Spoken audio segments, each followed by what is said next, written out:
Alas 5:10 na, 1 Western Visayas na. Alas 5:10 na, 1 Western Visayas na. This is your GMA Regional TV. Buong puso para sa Pilipino. Mga balita, gatututukan, subong sa One Western Visayas. Pagtukod sa Special Investigation Task Group sa pagpangbiktima sang termite gang sa Iloilo City, kinaduso sa PRO6. Pagpangawat sang bicycle patrol sang Barangay 38 Bacolod City sa sulod mismo sang ilang barangay hall na hulikam. Lalaki nga ginaligar na gabaligya sang iligal nga armas sa Pavia, Iloilo, arestado. Kag akto sang Ilonggo nga nagbulig sa pasyente nga nabudlayan maggiho pasulod sa eroplano, gindayaw sang netizens. Ini ang GMA Regional TV, One Western Visayas.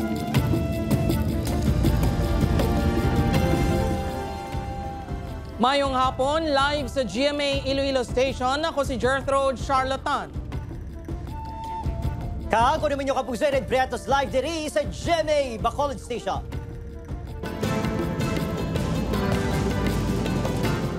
Mga kapuso, investigasyon sa pagpangawat sa ginapahayag termite gang sa isa ka supermarket sa Haro, Iloilo City, uyatan sa Special Investigation Task Group. Mga establishmento komersyal ginahingyo nga magbutang sa mga high-resolution nga CCTV camera. Nakatutok, Julius Bilacaol.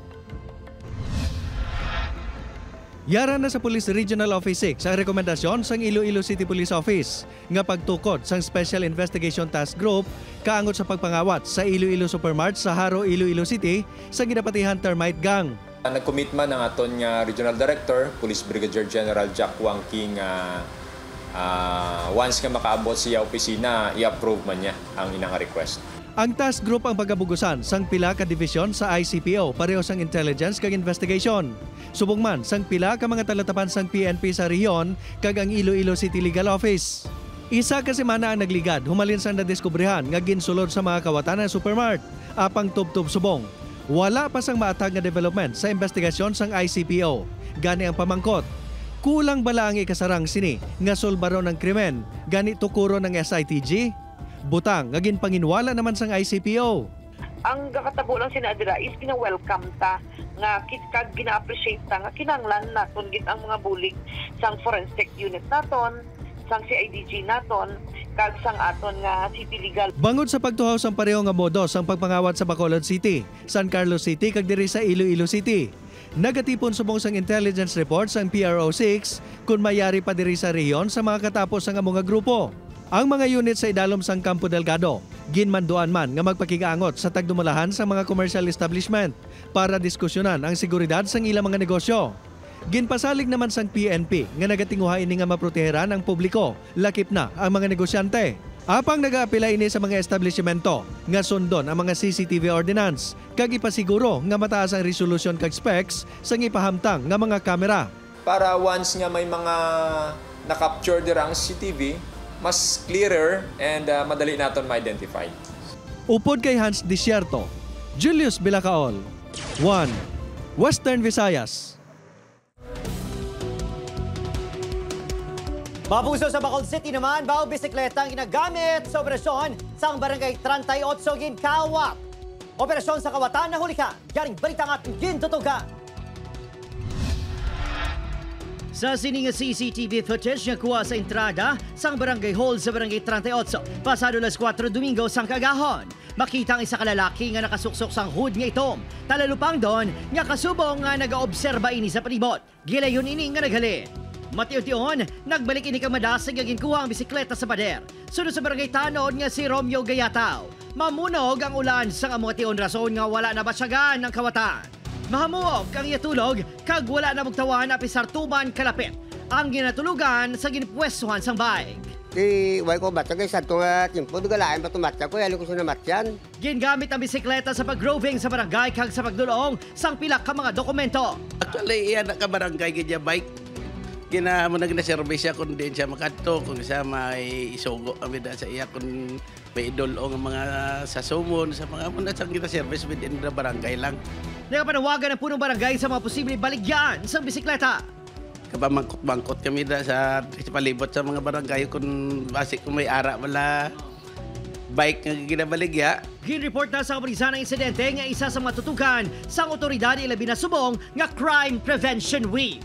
Dapat tanan kita mangin aware no nga ining mga krimene usually katabo is because of our laxity. Nang immovalvable, nagsalig-salig ka lang nga way makuha, hindi ka security conscious. That's why siyempre sa kapigadon subong may ara nga nakita nga opportunity ang mga malain ginawa. Tutukan man sa kabalisa ang kuha sang CCTV nga makabulig sa pagtumod sang suspect.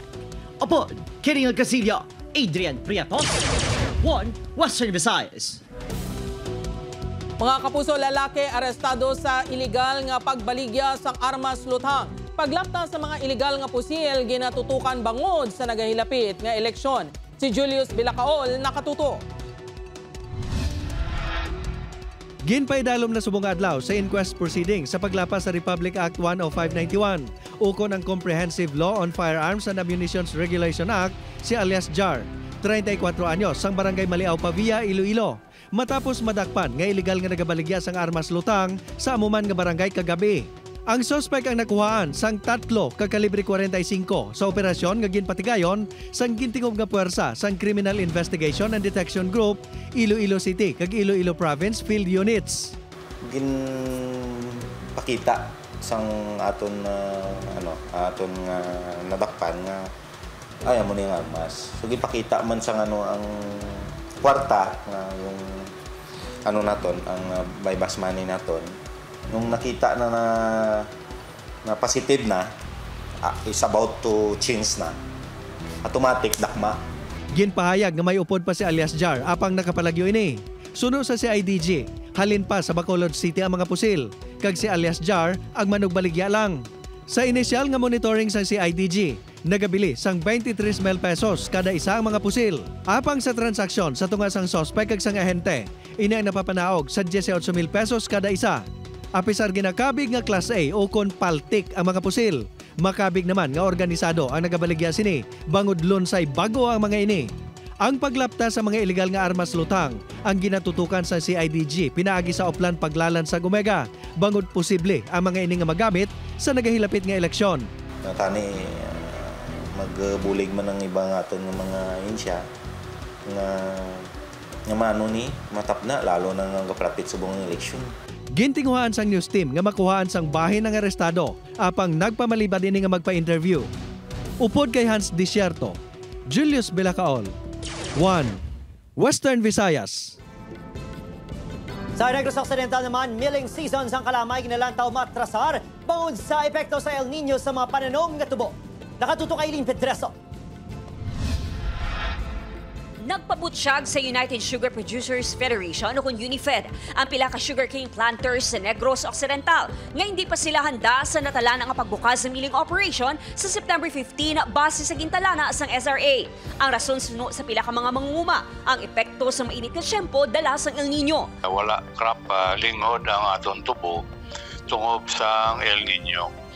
Bali lipot ang tubo ta subong sini katubo pa lang. Needless to say, kung tapson tagid di siya sa September 15, bali tubig ang unod sina, hindi tamis, linghod. Diri sa Barangay Dos Hermanas sa Talisay City, duha ka asyenda ang nagpahayag nga natala nga magdungan nga magpagaling sa Oktubre, imbis nga sa Setyembre.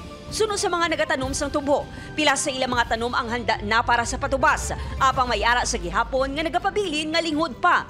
May ara kami nga inang talapson, may ara kami nga mga late nga mga uli balang nga mga tanom. Kami di subong ga tingwa kami nga makuha gid na siya namon nga matarget gid na sa namon nga matapas mo. Suno sa UNIFED, mas maayo nga mahatagan sa nagkakaigo nga tion sa pagtubo ang mga tubo. Gani pabor man sila nga isulon sa ulihi nga semana sa Setyembre, buksan ang milling season. Well, supposed to be, it has to be 12 to 15 feet ang taas niya, kag 2 kilos ang kada stock. mapaproduce na siya tag 80 to 100 tons na tamis na siya. At least 2 feet per month ang iya ginapagtubo. Upod kay Ruel Bangoy, Aileen Pedraso. 1 Western Visayas. Sa iban pang balita, pagbulig sa isa ka Ilonggo sa pagpapungko sa pasyente nga nabudlayan magiyo sa eroplano, gindayaw sang netizens. Ini ang gintutukan ni Kim Salinas. No help is big or small. Ini ang napamatud-an sang 26 anyos nga Ilonggo sang Barangay Cubayharo nga si Mark John Original. Ini matapos nga nakuhaan ini sang video nga ginabuligan sini ang isa ka pasyente nga nabudlayan mag-iho sang lawas sini nga makapungko sa eroplano. Gilayon ini nagtanyag sang bulig kag nangayo permiso sa cabin crew kag sa upod sang pasyente. So nakita ko doon medyo nabudlayan si ang isa ka crew. So nag-offer gig ko dayon yan bako sige ibuligan ta kamo. So pag transfer so wala gid ko ya kabalo nga ginabidyoan ako sa magulang ko kay ako yung intended lang nga magbulig mo. Ang video ang iya gin-upload sa iya social media kag wala sini gina-expectar nga makabaton sa madamo nga positibo nga komento kag mensahe sang pagdayaw. Suno kay John Mark, wala ini nagduwa-duwa nga magtanyag sang bulig. Bangod may ihibalo siya sa paghimo sini bilang isa ka practicing physical therapist. Hindi matupungan niya kalipay ang nabatsyagan sang nahimo ang simple nga akto. Asang time nga itong nabatsyagan ko, doon ka full feeling. No? Doon nakabulig sa ibang nga tao. Bala. Kasi tandaan ko pero may hambal sang mama ko nga no man sa Thailand. Iya ginhangkat ang kaangay sini nga medical professional sa iya post nga ikabuhi ang ila panata nga magbulig kung may matabo nga kasubong nga sitwasyon. Kung may knowledge ka, kag kung may capability ka nga ubrahon ang isa ka bagay nga makabulig sa isa ka tao, hindi ka gid mag-hesitate. Kahatag kada sang kalipayan, bala. Upod Kermel Porquia, Kim Salinas, 1 Western Visayas. Karibalantayan, mga kapuso, numero naman sa Mailonggo OFW nga nagatrabaho sa Pungsod, Lebanon, yara na 65 suno pa sa Iloilo Public Employment Service Office ukon peso. Bangod sang tensyon sa tunga sang Lebanese group nga Hezbollah kay Israel, mas ginpaaktibong Operation Task Force Bulig Ilonggo. Subong yara sa Alert Level 3 ang Beirut nga maghimo magpa-repatriate sa mga OFW apang voluntaryo lamang. 24/7 nga bukas ang emergency hotlines para mag-assist sa OFWs nga apektado sang kinagamo partikular halin sa Iloilo. Padayon nga ginahibalong sitwasyon sa mga OFW sa Lebanon. Ini ang GMA Regional TV, 1 Western Visayas. Mga kapuso, 21 ka bulan nga saka sa sweldo sa mga empleyado sang Iloilo City LGU. Ginaduso gid nga makuha. Local Government Code kinahanglan nga amyendahan antes ma-retroact ang salary increase suno sa alkalde. Si Kim Salinas nakatutok live sa Iloilo City Hall. Kim?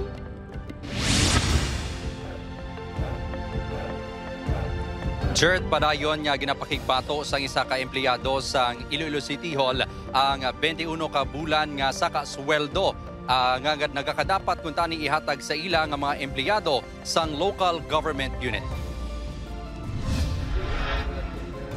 Debate ang pagpangangkat ni Iloilo City Mayor Jerry Treñas kay Andrew Durano. Empleyado sang Office of the City Veterinarian nga padayon nga nagaduso sang pagkuha sang 21 ka bulan nga saka sweldo nga wala nahatag sang LGU humalin 2020 santo sa Salary Standardization Law. Kung gusto yung magdebate siguro lagan siya mayor para madebate kami nga duwa. No? Paligambal siya. Suno sa alkalde, kinahanglan pa amyendahan ng Local Government Code agud retroactive kung bayaran pabalik ang salary increase sa mga empleyado sang LGU. Once amended ang Local Government Code, then every time there is a salary standardization law, pwede kita ka-retroactive. Suno kay Durano, wala inisang plano nga magpadalagan sa pagka-alkalde para magdebate kay Treñas. Iya lang padayon nga ginaduso ang pagkuha sang nagakadapat nga sa kasweldo. Hindi ta kasarangga ang pamiyor ko, mga manggarano lang, nahimo lang ka. Kaya sa pagdili politika kung tuyo, actually concern, legitimate concern sa mga empleyado sa gobyerno. Naibaluan man sini nga hindi pwede ang retroactive payment sa local government code. Apang ginapatuhoy sini nga dapat bayaran sang gobyerno ang santo sa Salary Standardization Law. Pero sa issue sang Salary Standardization Law of 2019, wala sang issue sang retroactive dito as far as I'm concerned. Kay on time ang pagpatas ng lahi, parang LGO, naka-implement na fully, ang i-release lang may kulang. Hulyo sa mga tuig, sang nagpadala sang sulat si Durano sa alkalde nga nagapabutyag sang iya concern tuhoy sa issue. Apisar ginhimo ang tikang sa personal nga kapasidad, ginbuyagyag sini nga may pila ka mga empleyado sang City Hall nga may kaangay nga kausa, apang nahadlok lang. Ginpadulungan sang news team ang Regular Employees Association of City Hall o REACH, apang nagpamadibad na nga magpa-interview. Ginpahayag lang sang presidente sini nga wala ini nagapamatok sa pagduso sa pagkuha sang sakasweldo sang mga empleyado. Una na nga nagpahayag ang Iloilo City budget nga wala nalakip ang 21 ka bulan nga salary increase sa naprobahan nga 411 million pesos nga supplemental budget number 2 sang nagligad nga semana. Biyernes sang nagligad man nga semana, sang nagpabutyag si Budget Secretary Amena Pangandaman nga ginaproponer sini ang pag-amend sang Local Government Code of 1991 agud panganugutan ang retroactive nga sakasweldo sang mga LGU. Jared, dugang hingyo ni Durano sa Iloilo City LGU nga ilakip kuntani sa 2025 budget ang wala mahatag sa kasweldo sang ginabanta 2,000 ka mga empleyado sang Iloilo City Hall. Jared? Manamagay nga salamat sa update, Kapuso Kim Salinas. Punong barangay kagawad kag treasurer sang Barangay 7 sa Bacolod City ginsuspend bangod sa pagpamekes ng dokumento kag kaso nga estafa. Yaring balita nga atong gintutukan. 3 ka bulan nga suspendido sa Barangay 7 punong Barangay Hersey Sibog. Bana sini nga si kagawad Bernabe Sibog kag ang Barangay Treasurer nga si Edmar Base bangod sa simple misconduct. Ini ang santo sa ginpapanaog nga order sa Office of the Ombudsman Visayas sa Permado ni Graft Investigation and Prosecution Officer 2 Marilyn Israel Torres kag aprobado ni Deputy Ombudsman Visayas Dante Vargas. Kahapon, September 2, opisyal nga nabaton sa natungdan nga opisyalis ang dokumento. Nag-ugat ini sa kaso yung ginpasaka ni Crescenciano Torres batok sa mga opisyales. Ginapahayag, ginutangan sa mga ini si Torres ang 140,000 pesos. Ang kwarta, gingamit para sa sweldo sang pila ka opisyales kag tinawo sang barangay sang 2019. Nagtugan sa isa ka bulan ang mga nag-utang apang wala ininatigayon tubtob sang 2020 sang nag-issue sang cheque ang mga opisyales bilang bayad o galing wala inigin baton sang bangko. Ginpasaka ni Torres ang reklamo nga estafa, falsification of commercial documents, kag usurpation of authority batok sa mga opisyales sa ombudsman. These officials issued a check to Mr. Torres, complete with their names, all of the necessary signatures under the account of Barangay 7. Sang nag-in cash na ni Mr. Torres ang check, nagtalbog. Nagpasalig naman si Cap Hersey nga sabdo na ma-issue batok sa ilang mag-asawa. Wala na inisang ibang na detalye ginhatag sa news team. Hindi ko subong sa pagkambal, wala kay kita kong lugar.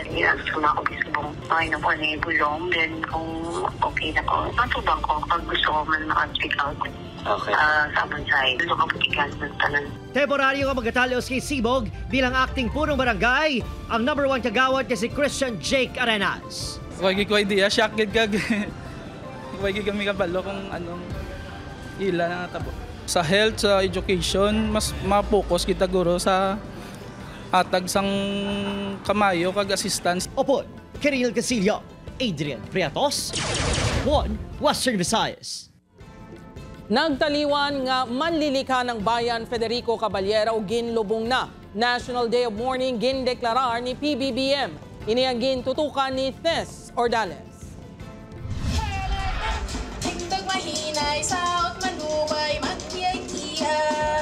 Hindi mapatay ang tradisyon sang sugidanon kundi magapadayon.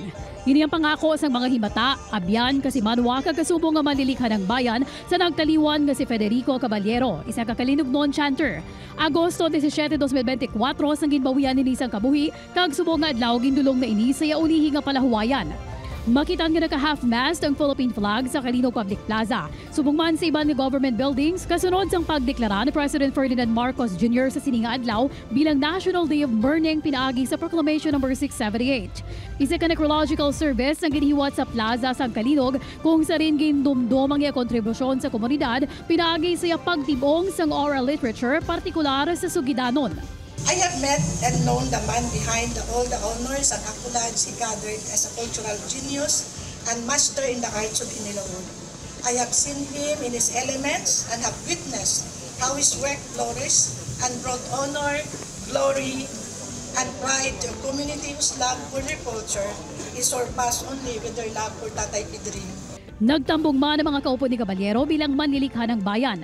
Si Caballero ang nagaisahanon ng awardee sa bilog ng Visayas o kung isa sa mga manlilikha ng bayan sa bilog ng Pilipinas. Nagalaw ang National Commission for Culture and Arts ang himuan ni Caballero magapabilin o kung panayunon sa masunod ng henerasyon. So yung pagcha-chant ng mga epic or songs ng taga-Kalinog na kailangan itra-transfer yan, ita-transmit yung chants na yon sa mga kabataan from the cultural masters like him.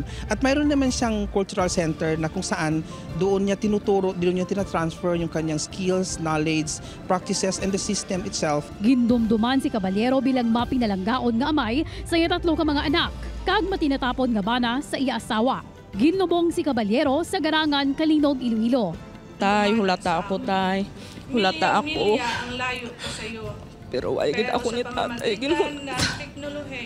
So amo nang masubo sa akon. Naway ko gid mahapos tatay sa katapusan nga tiyon nang aliwan siya.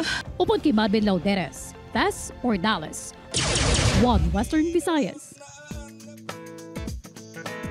Mga puso naman sa Banwas ang Isabela, Negros Occidental, get ready nga makilig kag makijamming kaupod ang inyo paborito nga mga kapuso star.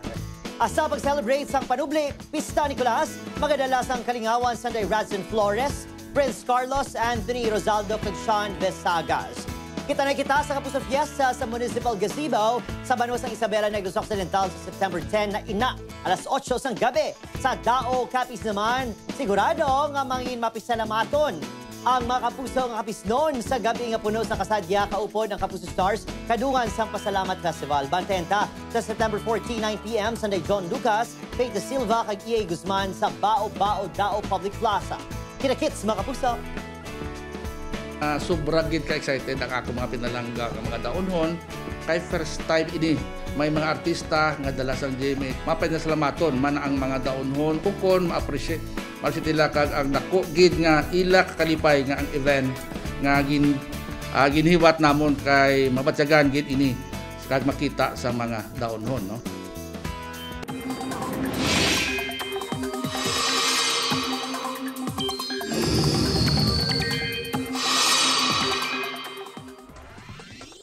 Mga kapuso, matamat na nga nagapalayo sa pungsod si Baguio Enteng. Kung ikumpara sa nagligid nga adlaw, nabuhina ng mga lugar ng iyara sa idalom sang wind signals. Base sa latest bulletin sa Pag-asa kagina sa Udo, signal number 2 sa western portion sa Ilocos Norte kag northern portion sa Ilocos Sur. Signal number 1 naman sa nabiling nga bahin sa Ilocos Norte kag Ilocos Sur.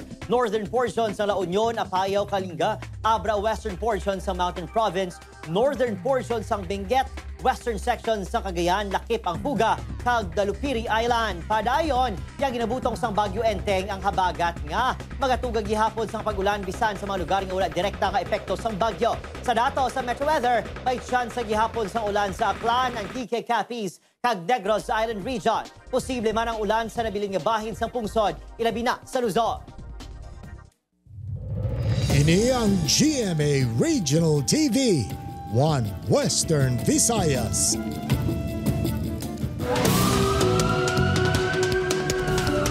Wala na sang kabuhis ang masapuan mga alas 8 kagabi ang 25 anyos nga empleyada sang Commission on Higher Education nga si alias Jeng nga tumandok sang Sara, Iloilo sa sulod sang iya hulot sa isa ka apartment building sa Barangay Our Lady of Lourdes, Haro. Base sa investigasyon, nagabura ang baba sang babayi apang wala sang nakitaan nga mga palatandaan sang foul play ang kapulisan. May mga bulong man nga nakitaan sa hulot. Sunod sa kapulisan, nagpamalibad ang himata sang biktima nga ipa-autopsy ini para kung tani matulid ang kabangdanan sang iya kamatayon. Ang family, convinced naman nga kung anong natabo sa ila pamilya, istoryahan na nila.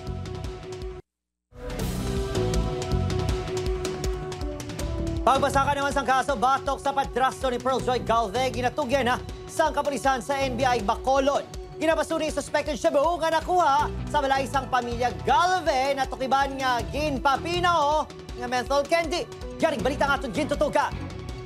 Matapos ginako ni Rene sa ginhimo ang interrogation, sa katapos ng NBI sa nagligid niya si Manang, ang ginmolestyahan sini si Pearl Joy, humarin sang siyang 12 anyos pa lang.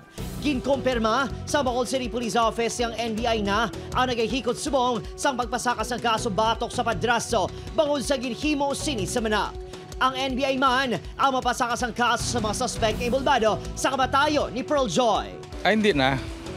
Tungod nga ang NBI, ma-file naman sang kaso, kagti ang mga ebidensya nga ara subong sa NBI, ang iban sa tuging kuha man nila sa PNP. So, hindi pwede nga magdoble ang aton pag-file sang kaso kung ma-file na ang NBI. Samtang, ginpahayag sa La Carlota City Police nga wala nagasanto ang statements ni Rene kag live-in partner sini si Jennifer Iloy ni Pearl Joy. Ang ginatag na statement sa amon sang mother as well as the stepfather, no? Daming sa inconsistencies, so validity dito sa mother, medyo why kami na entertain masyado, ma'am, but then re-evaluate din naman subong ang nila mga statements, more on comparison naman. Wala naging detalye sa kapulisan ang kaundan sang statement samtang nagapadayo ng investigasyon. Sa kabahin, natukiban sa Bacolod City Police nga pinudpud lang nga menthol candy ang kapin 30 gramos sa suspected Shabu nga nakita sa parador sa pamilya Galvez sa Ilapuluyan sa Barangay Suma. Ang 19 anyos himata ni Pearl Joy ang nakasapo sa items nga naka-plastic pa. Giliyon sining turnover sa Police Station 9 ng plastic sachets. Ako nagapati ko kay sa mga operation kung kisa ang ma-recover namon hindi Shabu. We will give them the benefit of the doubt kay wala sang Shabu nga na-recover mo. Opo, Kiril Casillo, Adrian Priatos, One Western Visayas. Senior citizen nga babae patay sa masunog ang ilabalay sa Barangay Compayan, Dumangas, Iloilo. Si Kim Salinas nakatuto. Patay ang 71 anyos si alias Nika matapos nasunog ang ilabuluyan sa Barangay Compayan, Dumangas, Iloilo sa Sabado sang gabi. Suno sa bata sang biktima, nagaisahanon ng Iloilo sang nagluntad ang sunog, bangod wala ini nagupod sa ginhagad nga magtampong sa isa ka birthday party. May upod na di sa balay, 3 ka apo, galing kay may birthday dito sang apo yan, nagkaragto sila to. Tiginahagad sang manghod ko nay, ay naman yapon kita to. Nya kamo lang to kay kagamay malang sang akon nga kaon. Sa investigasyon sa BFP Dumangas, bangod wala sang kuryente sa mga tiyon, nakita sa nga po sa biktima nga nagsindi sa kandila ang yalola kag ginbutang sa plastik nga sulodlan. May posibilidad nga gintungtong sa biktima ang kandila sa kahoy nga lamesa, nagsulod sa kwarto kag natulugan. Matunaw na sa nga plastik ko noon ang ginatungtungan niya. Nagmat sa amon physical evidence na recover to namon. Gintuad man sang BFP nga madasig nga naglapta ang kalayo bangod himo sa plywood ang kwarto sang biktima. Naglabot sa irabanta 600,000 pesos ang balor sang halit nga ginbilin sang sunog sa partially damaged nga balay. Wala naman sang plano pa ang pamilya sang biktima nga ipa-autopsy ini. Upod Carmel Porquia, Kim Salinas. One Western Visayas.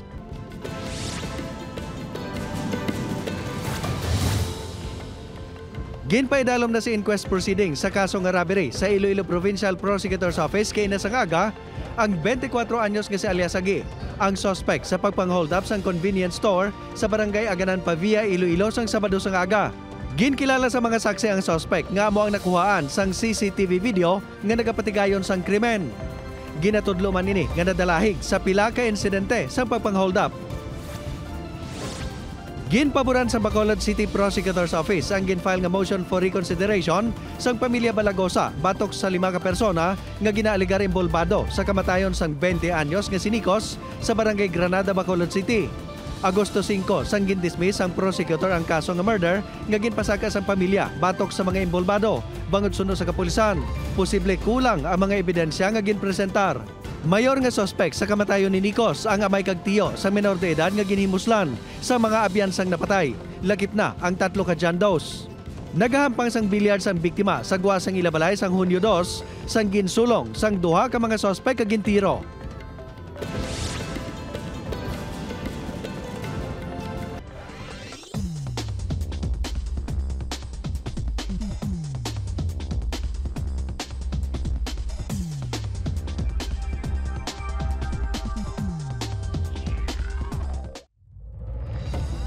Mga kapuso, mahimo nyo malantaw ang ining episode sa GMA Regional TV official website www.gmaregionaltv.com.